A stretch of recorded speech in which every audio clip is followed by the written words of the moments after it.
Okay, so right now we are moving, ठीक है, in chapter kinematics. तो this is the class 11 and we are in physics. तो हम लोग physics में हैं और इसमें जो हम लोग को बात करनी है काइनेमेटिक्स में मोशन इन स्ट्रेट लाइन। ठीक, तो मोशन इन स्ट्रेट लाइन का मतलब क्या हो गया कि motion in one dimension. Straight line को अगर हम ऐसे ड्रॉ करें तो यहाँ पर एक जाने के लिए या तो आगे जा सकते हो या पीछे जा सकते हो, और कोई रास्ता वे नहीं है। तो इसको बोलते हैं मोशन इन स्ट्रेट लाइन बोलते हैं, मोशन इन वन डायमेंशन भी बोलते हैं।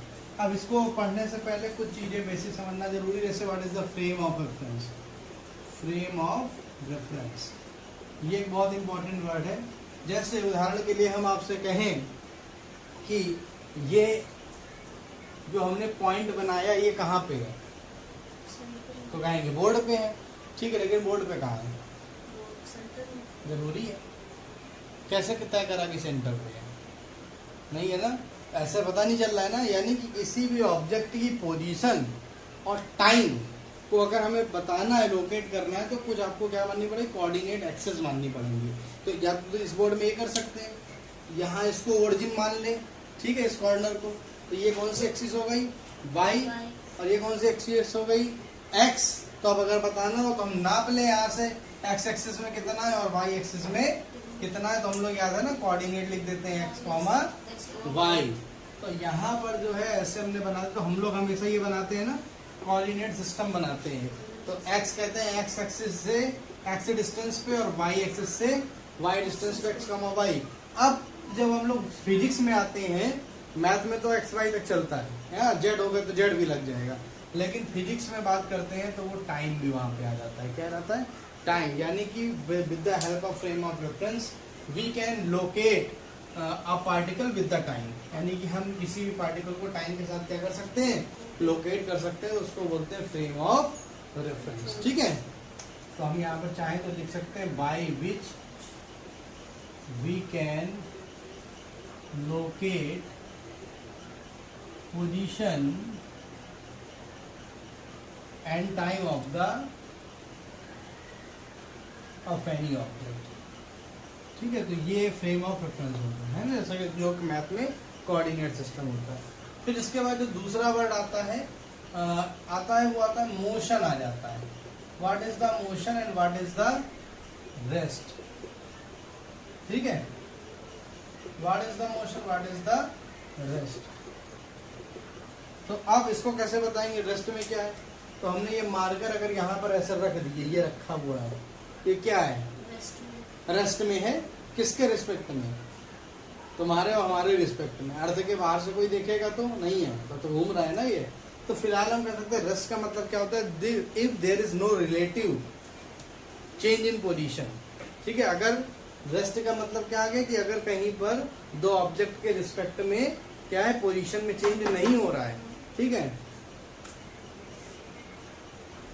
तो उसको क्या बोलते हैं, so rest means no change in position with the time.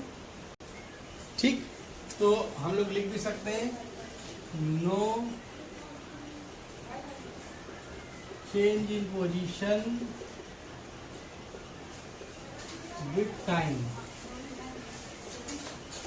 ठीक है, तो रेस्ट हो गया, है ना।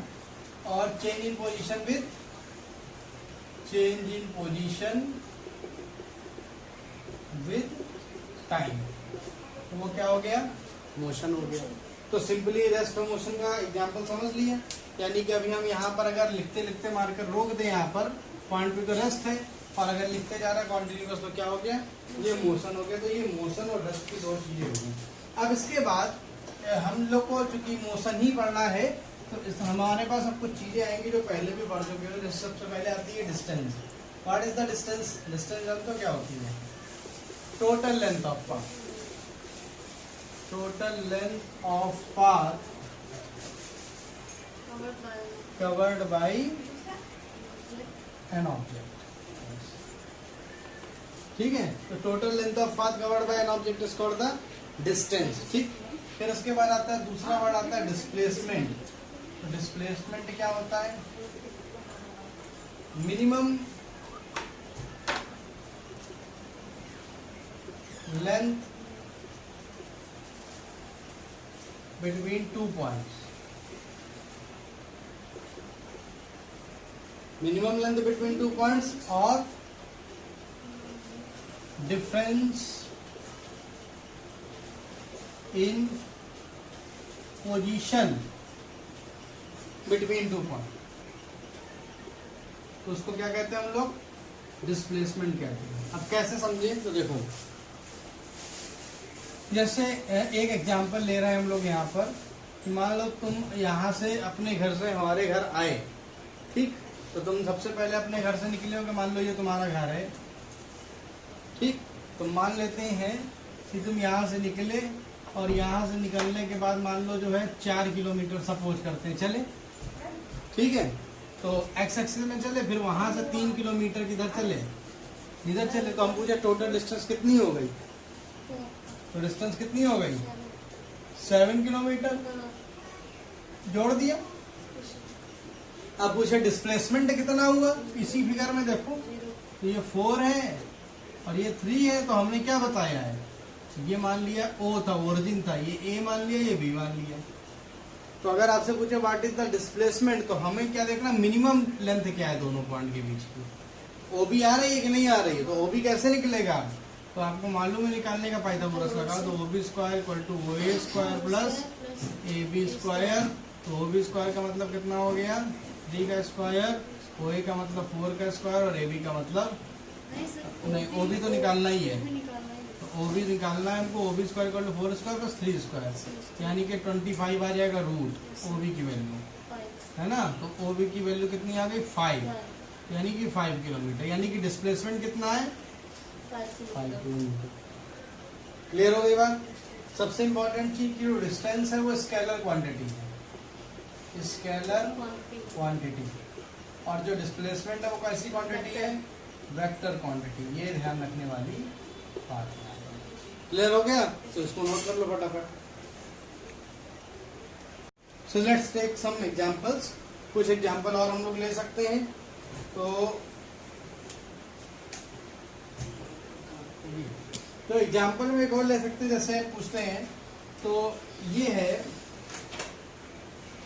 मान लेते हैं कि ये A पॉइंट से B पॉइंट यहाँ पहुंचना है, ठीक है, और इसकी जो रेडियस है वो कैपिटल R है, तो A से B पहुंचने में हम आपसे क्वेश्चन करें कि डिस्टेंस कितनी होगी, बताओ बताओ कितनी होगी डिस्टेंस, दोनों डिस्टेंस A प्लस B, इसका क्या बना है, ये सेमी सर्कल है, ठीक, तो सेमी सर्कल है तो सरकमफेरेंस कितना होता है टोटल लेंथ सर्कल का 2 पाई आर, ठीक है, और सेमी सर्कल है तो पाई आर, ये पूरा सर्कल बना होता तो, और सेमी सर्कल है तो पाई आर, तो डिस्टेंस कितनी कवर करेगा A से B पहुंचने में पाई आर। फिर A पूछे कि A से B में डिस्प्लेसमेंट कितना लेगा, कवर होगा डिस्प्लेसमेंट है, तो डिस्प्लेसमेंट अगर कवर करना है तो डिस्प्लेसमेंट कवर करने के लिए सीधी सीधी देखी जाती है मिनिमम डिस्टेंस A से B के बीच की, तो R और प्लस R रेडियस तो बराबर होती है ना, तो कितनी हो गई, तो क्लियर हो गई बात ना।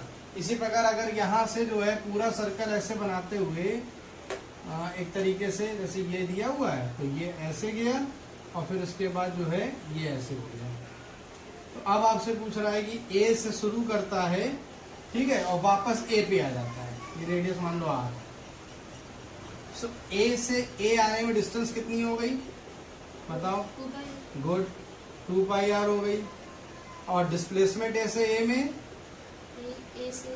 A से A वापस आने में 0, कैसे समझ गए, क्योंकि डायरेक्शन भी होती है ना वेक्टर क्वांटिटी डिस्प्लेसमेंट, तो एक बार R होगी प्लस की और दूसरी बार क्या हो जाएगी माइनस R हो जाएगी, पूरी डायरेक्शन, तो R प्लस माइनस R कितना हो गया 0 हो गया। तो एग्जाम्पल समझ में आ गए, तो ये एग्जाम्पल थे कुछ। अब हम लोग बात करते हैं इसके बाद जो है स्पीड की।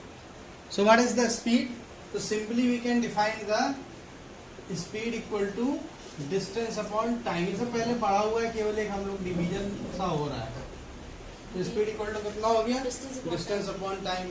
आपको मालूम है कैसी क्वांटिटी है, स्केलर क्वांटिटी होती है, ठीक है, यूनिट क्या होता है किलोमीटर पर सेकंड या किलोमीटर पर आवर, सब मालूम है, अब इसमें 4 तरह की स्पीड भी होती है, कौन कौन सी? एक तो एवरेज स्पीड होती है ना, ठीक है। फिर इसके बाद जो है कौन सी होती है? एवरेज स्पीड हो गई। फिर इसके बाद यूनिफॉर्म स्पीड होती है, यूनिफॉर्म का मतलब एक जैसी स्पीड, ठीक। फिर कौन सी होती है? नॉन यूनिफॉर्म स्पीड होती है, हैं? और देन फिर इसके बाद में जो आपके पास चौथे नंबर पे आती है वो इंस्टेंटेनियस आती है, इंस्टेंटेनियस। तो ये 4 तरह की स्पीड होती है। एवरेज स्पीड का मतलब क्या होता है ये भी समझ लो। एवरेज स्पीड अगर आपको निकालना है तो total distance upon total time.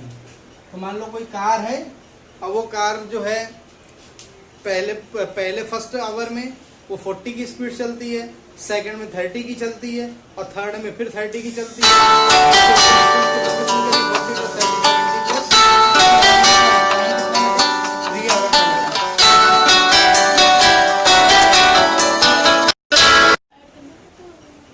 नहीं, तो ये तो यूट्यूब पे रिकॉर्ड हो गया ना। देखो अब आते हैं यूनिफॉर्म स्पीड की बात आती है। तो what is the uniform speed? तो यूनिफॉर्म स्पीड का मतलब हो जाता है आपका एक जैसी स्पीड होनी चाहिए। तो इसकी बात एग्जांपल इसका समझ गए थे हमने, क्या एग्जांपल बताया था? एग्जांपल मान लेते हैं 1 आवर में इसकी स्पीड 30 किलोमीटर पर आवर, मतलब 30 किलोमीटर कवर कर रहा है। फिर से जो सेकेंड आवर आएगा, ठीक है, यानी कि अगले 1 आवर में उसने कितना करा? 40 किलोमीटर कवर करा। और फिर ये जो 3 आवर आया, यानी कि अगला जो 1 आवर होगा उसमें मान लेते हैं फिर 30 किलोमीटर कवर करता है। तो टोटल डिस्टेंस कितनी हो गई? टोटल डिस्टेंस ये आपकी हो गई 30, 40, 70 और 30, 100, ठीक है ना। और टोटल टाइम कितना हो गया? 1, 2, 3, समझ गया ना। तो टोटल टाइम कितना हो गया? 3 आवर हो गया। तो आपसे अगर एवरेज स्पीड पूछ रहा है तो एवरेज स्पीड का मतलब टोटल जो है डिस्टेंस 100 हो गई, टाइम 3 हो गया, तो 33 ये मान के चलो 33.34 किलोमीटर पर आवर आ गया।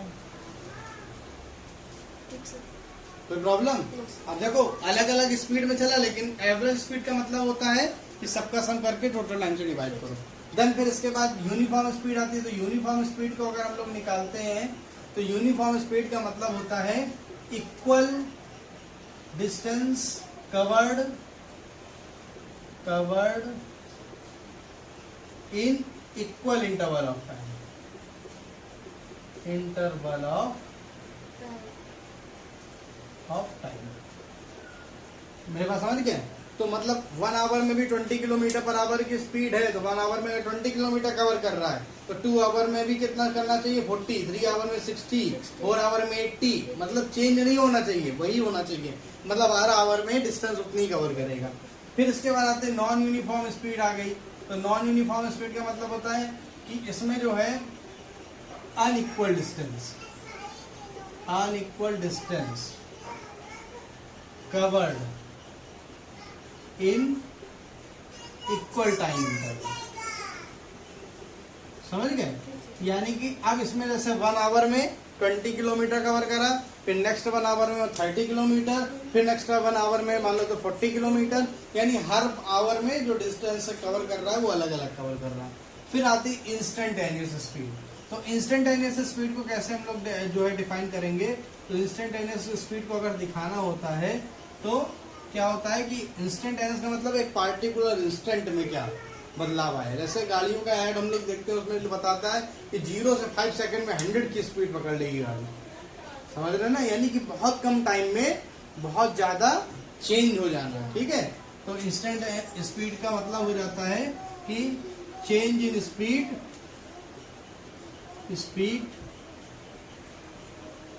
इंस्टेंटली। क्लियर हो गई बात? Change in speed instantly.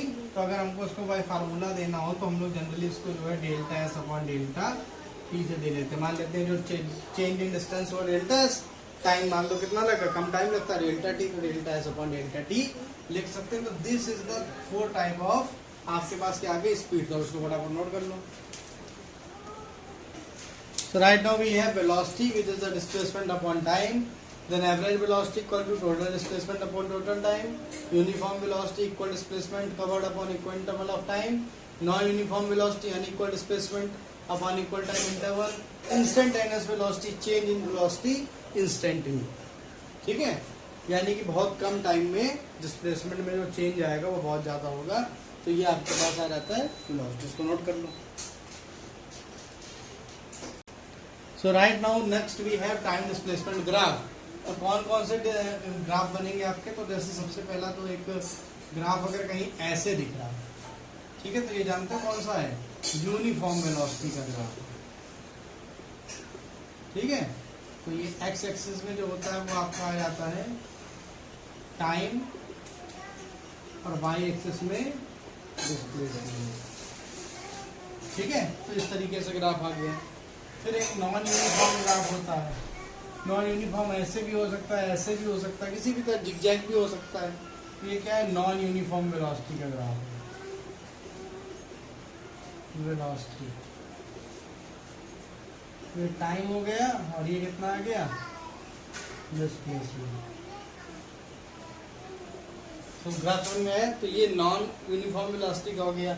अब ग्राफ के ऐसे अपने पास बहुत सारे टाइम है। जैसे अगर यहाँ पर है ये, इसका मतलब जानते हो क्या है, इस ग्राफ का मतलब स्ट्रेट चली जा रही है। स्ट्रेट का मतलब टाइम बढ़ रहा है लेकिन डिस्प्लेसमेंट नहीं हो रहा है, यानी कि रेस्ट का ग्राफ है ये। समझ गए, यही तो है ना। तो ये ग्राफ किसका है, रेस्ट का ग्राफ है। अच्छा, ऐसा ग्राफ कभी नहीं बन सकता है, ऐसा। पूछो क्यों, ऐसा हो सकता है क्या कि कभी जो है टाइम बढ़े ना लेकिन डिस्प्लेसमेंट होता रहे? टाइम तो बढ़ेगा है ना, टाइम तो बढ़ेगा ही। ऐसा भी ग्राफ हो सकता है, देखने को मिलेगा। और कई बार ऐसा ग्राफ भी आता है, जैसे ये मान लेते हैं, ये पहले यूनिफॉर्म चला, फिर जैसे कि तुम घर से निकले, ठीक है, और घर से कांस्टेंट स्पीड से 10 किलोमीटर पर आवर की स्पीड से चलते हुए हमारे घर आ गए। फिर इसके बाद अब बैठे हो 1 आवर, तो 1 आवर का क्या टाइम तो बढ़ता रहेगा ना ऐसे। ठीक है, और फिर हमारे घर से कहाँ चले गए, इनवर्ट डायरेक्शन में अपने घर पहुंच गए।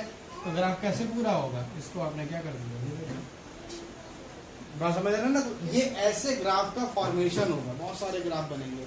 इसके अलावा जैसे ये नॉन यूनिफॉर्म वेलोसिटी का एक ग्राफ देखो, जैसे कई बार ऐसा होगा ना कि मान लो ऐसा ग्राफ आ गया कहीं, अगर ऐसा ग्राफ आ गया तो इसमें अगर आपको वेलोसिटी निकालनी हो तो इसमें वेलोसिटी किसी पार्टिकुलर प्लेस पे निकाल सकते हैं। जैसे यहाँ पर एक पॉइंट ले लिया आपने ए और एक पॉइंट ले लिया बी, ठीक है, तो मान लेते हैं यहाँ पर बी पॉइंट पर डिस्प्लेसमेंट S2 हो गया।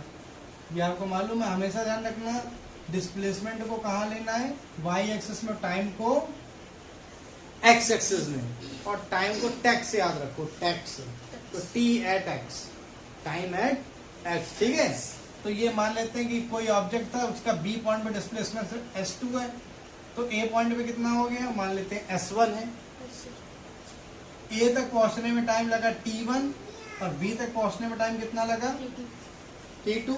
तो आपसे पूछे बताओ वेलोसिटी बताओ, जब आपसे पूछेगा वेलोसिटी, तो वेलोसिटी ए बी के बीच में आपसे पूछेगा वेलोसिटी, तो डिस्प्लेसमेंट अपॉन टाइम होता है कि नहीं होता, तो डिस्प्लेसमेंट कितना हो गया, S2 माइनस S1। ये तो बताया था, difference in position to the time interval. ले रहोगे बात की नहीं, तो उसको चाहे तो delta s upon delta t भी लिख सकते हैं। ठीक है, और अगर कहीं पर टाइम बहुत कम होता है इधर, तो फिर डेल्टा टी टेंस टू 0 भी हो जाता है। D S upon D T, differentiation का फॉर्म मैथ में पढ़ाया जाएगा अभी। अगर टाइम बहुत कम है, मतलब ज़्यादा डिस्प्लेसमेंट हो रहा है, टाइम कम है, तो उसको D S by D T में भी लिख सकते हैं। तो ये डिफरेंट टाइप के ग्राफ हैं और पूरे जो है इसमें मैक्सिमम न्यूमेरिकल आते हैं, तो इसी ग्राफ पर बेस्ड आते हैं। इसमें कोई दिक्कत हो तो बताओ। तो हमेशा टाइम वेलोसिटी ग्राफ में क्या लेना है, bye taking slope, by taking slope we can find velocity। ध्यान रखना हमेशा इन सब टाइम डिस्प्लेसमेंट ग्राफ में कोई भी ग्राफ ले लें तो उसमें स्लोप लेके वेलोसिटी निकाल सकते हैं। तो तुम ड्रॉ कर सकते हो इसको सभी लोग, टाइम वेलोसिटी ग्राफ। अभी जो टाइम वेलोसिटी ग्राफ है, इस टाइम वेलोसिटी ग्राफ से दो चीजें पता कर सकते हैं। अगर हम स्लोप ले लें, स्लोप का मतलब समझते हो क्या होता है, स्लोप का मतलब होता है ढलान, ढलान का मतलब y और x, y बाई x कर दो तो निकल आता है। स्लोप लेंगे, by taking slope we can find, by taking slope we can find acceleration. ठीक है, एक्सेलरेशन। ठीक है, और दूसरा बाय टेकिंग कवर्ड एरिया। अगर हम लोग कवर्ड एरिया टेक करें तो वी कैन फाइंड डिस्प्लेसमेंट।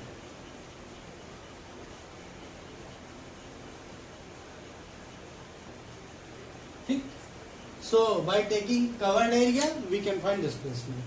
तो ये चीजें हैं। हाँ, अब एक्सेलरेशन जानते हो क्या होता है? तो एक्सेलरेशन कुछ नहीं, एक्सेलरेशन का मतलब हो जाता है आपका change in velocity, change in velocity upon time. ठीक है, यानी कि the rate of change in velocity is called the acceleration. Clear हो गया ना?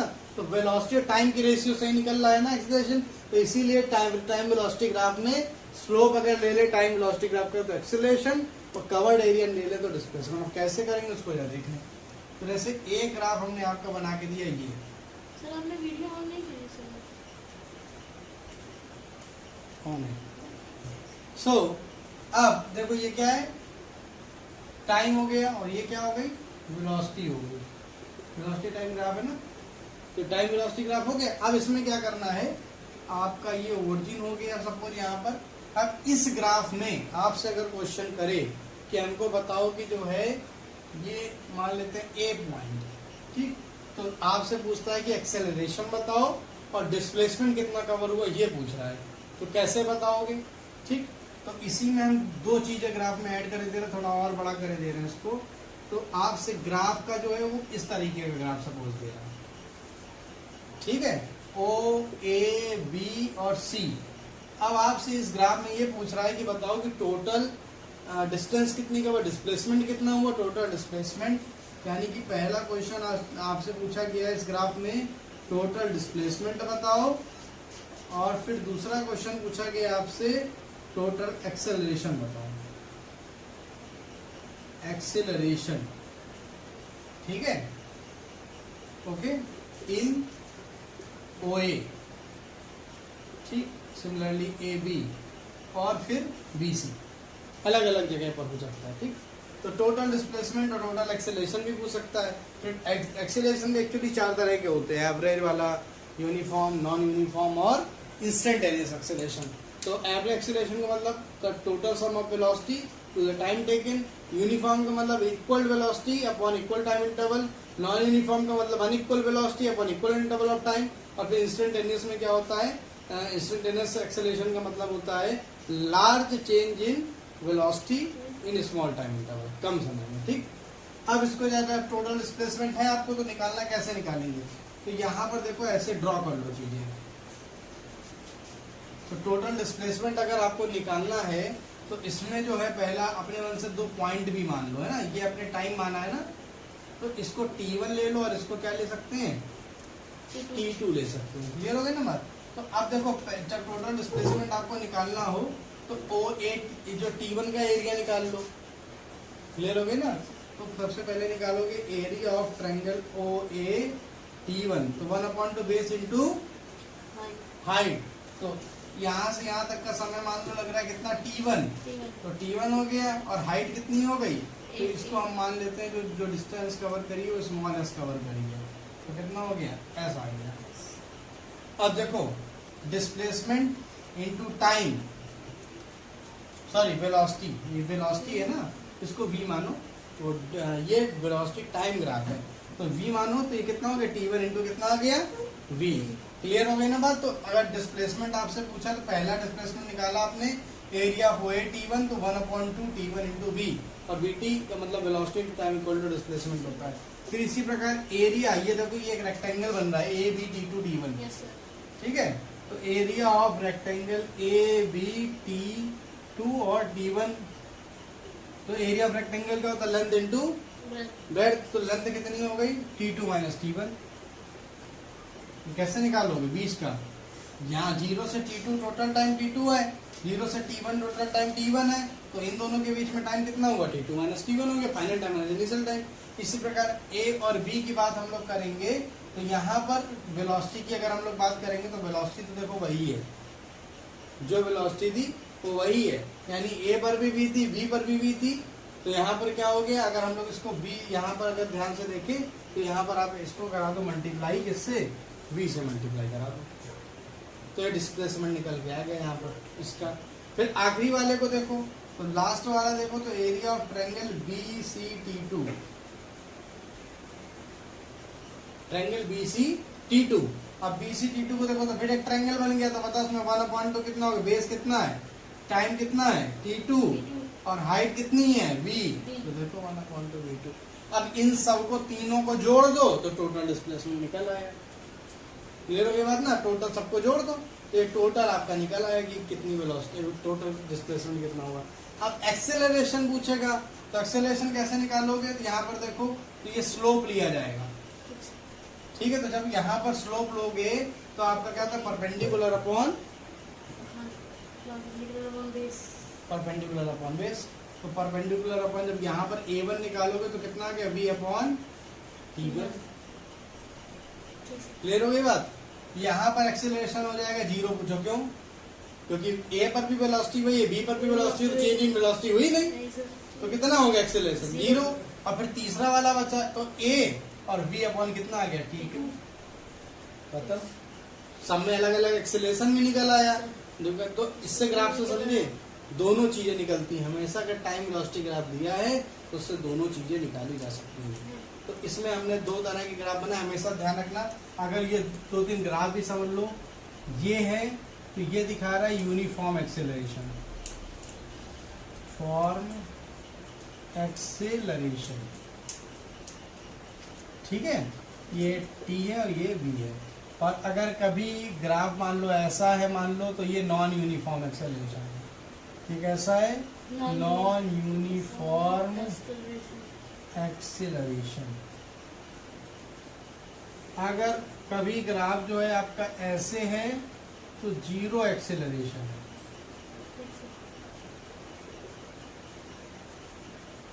ठीक है, समझे कि नहीं? कभी ग्राफ ऐसे है तो ये मान के चलो कि जो है ये रिटार्डेशन हो रहा है। रिटार्डेशन का मतलब समझते हो क्या होता है? निगेटिव एक्सेलरेशन, घटना, जैसे एक्सेलेरेटर छोड़ देते हैं ना हम लोग गाड़ी का, एक्सेलरेटर, ठीक। ये आप फटाफट ग्राफ नोट कर लो। सिमिलरली अगर कहीं पर नॉन यूनिफॉर्म कोई ग्राफ दिया हो, नॉन यूनिफॉर्म ग्राफ का मतलब समझ रहे हो? नॉन यूनिफॉर्म ग्राफ का मतलब हो जाता है कि अगर जो है इक्वल उसकी वेलोसिटी नहीं है टाइम के साथ। कैसा ग्राफ जा रहा है? ये मान लो ग्राफ ऐसा है, ठीक है। तो मान लेते हैं अगर ये ग्राफ ऐसा है, ठीक है। तो अब इस ग्राफ में क्या है कि अगर हमें निकालना होगा तो हमें क्या करना पड़ेगा? कोई 2 पॉइंट लेने पड़ेंगे। मान लिया एक पॉइंट A लिया और दूसरा पॉइंट हमने क्या ले लिया? B ले लिया। और यहाँ पर ये ऐसे ड्रॉ कर लीजिए, टाइम T है और ये क्या है? वेलोसिटी, ठीक। तो मान लेते हैं यहाँ पर टाइम T1 था, यहाँ पर T2 था, यहाँ पर वेलोसिटी V1 थी, यहाँ पर वेलोसिटी V2 थी। तो अब आपसे पूछता है कि बताओ कि एक्सेलरेशन जो है वो AB के क्रॉस कितना हुआ? तो बहुत सिंपल बता सकते हैं, V2 minus V1 upon T2 minus T1, ठीक है। तो ये कितना हो गया? Delta V upon delta T। कोई दिक्कत? क्लियर हो गया ना? एक्सेलरेशन निकाल लिया। अब अगर आपसे इसी दौरान ये कहता है कि बताओ भाई डिस्प्लेसमेंट कितना हो रहा है A और B के दौरान, तो A और B के दौरान जो डिस्प्लेसमेंट अगर निकालना हो तो इस तरीके से डिस्प्लेसमेंट निकालने के लिए एक ट्रायंगल आप बना सकते हो छोटा सा, क्योंकि ये वाला कुछ छोटे से जो है स्लोप के लिए ये इसको एक स्ट्रेट लाइन मान सकते हैं। तो अगर हमें निकालना है तो यहाँ पर जो है आप इसको बनाकर, और अब एक ट्रेपेजियम जैसा बन रहा है, ध्यान से देखो, इसको अगर पूरा नीचे तक लेके आ रहे हैं ना हम लोग, तो ये देखो displacement S equal to area of A T1 T2 और B। एरिया ऑफ ट्रेपेजियम क्या होता है? 1/2 sum of Sum of parallel side, यानी कि सम ऑफ पैरेलल साइड का मतलब V1 ये और ये कितना है V2 प्लस V2 हो गया, ठीक है ना। और डिस्टेंस बिटवीन देम का मतलब T2 माइनस। क्लियर हो गई कि नहीं बात? किसी कोई दिक्कत इसमें है ना? होगी भी नहीं। तो ये डिस्प्लेसमेंट ऐसे ग्राफ से निकाल ले, ये एक्सेलरेशन आ गया। अब इसके बाद एक ग्राफ और बचता है, जरा सी फटाफट वो भी देख ले। वो आता है acceleration time graph. Acceleration time, acceleration time graph, ठीक। अब इसमें सिर्फ एक चीज है, एक्सेलरेशन टाइम ग्राफ में आप कभी भी एरिया कवर्ड निकालो तो वेलोसिटी ही बढ़ाइए। जैसे मान लेते हैं ये ग्राफ बना है, ठीक है, ये टाइम है और ये एक्सेलरेशन है। तो एक्सेलरेशन यहाँ पर देखो 0 है, ठीक है। अब आपसे इसमें पूछ रहा है कि डिस्प्लेसमेंट कितना कवर हुआ, तो डिस्प्लेसमेंट अगर निकालना हो उनको तो मान लेते हैं टाइम ये t हो गया, ये 0 था, और ये एक्सेलरेशन मान लो स्मॉल a हो गया। तो आपसे पूछेंगे तो एरिया, इसको a मान लो, b मान लो, इसको c मान लो, तो एरिया ऑफ OABC, तो ये क्या है, एक रेक्टेंगल दिख रहा है। Yes, sir. तो लेंथ इंटू ब्रेड्थ, तो लेंथ का मतलब हो गया टाइम t और ब्रेड्थ का मतलब हो गया ये a। देखो तो आपने देखो ये टाइम इंटू एक्सेलरेशन करा हो तो क्या आता है, velocity. Acceleration equal to velocity upon time, तो velocity equal to acceleration into time, तो ये वेलोसिटी निकल है a इंटू टी। तो इस तरह के ग्राफ बने हो सकते हैं, ऐसे स्लोप वाले ग्राफ भी बने हो सकते हैं, तो उसमें भी हम लोग यहाँ पर फाइंड कर सकते हैं। तो एक्सेलरेशन टाइम ग्राफ जनरली पूछा नहीं जाता। तो इस तरह से ये हो गया पार्ट ग्राफ का। आप जो नेक्स्ट टर्न पे इक्वेशंस ऑफ मोशन पढ़ेंगे और इसके कुछ न्यूमेरिकल प्रॉब्लम लगाएंगे।